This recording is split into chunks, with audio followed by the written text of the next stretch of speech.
1 মিনিটে শিখে নিন 3টি অমূল্য হাদিস যা আপনার জীবন বদলে দিতে পারে ইনশাআল্লাহ।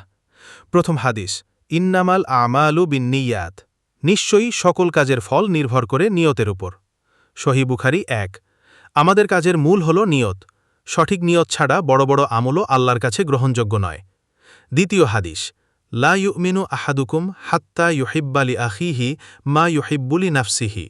তোমাদের কেউ পূর্ণ ঈমানদার হতে পারবে না যতক্ষণ না সে তার ভাইয়ের জন্য তাই চায় যা সে নিজের জন্য চায়। সহিহ বুখারী ও মুসলিম। প্রকৃত ঈমানদার হতে চাইলে অন্যের ভালো আমাদের কাম্য হতে হবে। তৃতীয় হাদিস, তাবাসসুমুকা ফি ওয়াজহি আখিকা সাদাকা, তোমার ভাইয়ের মুখে হাসি দেওয়া একটি সাদাকা। তিরমিজি 1956। শুধু একটি মুচকি হাসিও সাদাকা হতে পারে। কি সুন্দর আমাদের ইসলাম! এই হাদিসগুলো শুধু মুখস্থ রাখলেই হবে না, আমাদের জীবনে তা বাস্তবায়ন করতে হবে। চ্যানেলটি সাবস্ক্রাইব করুন এমন আরও ছোট ছোট ইসলামিক ক্লিপস পেতে ইনশাআল্লাহ।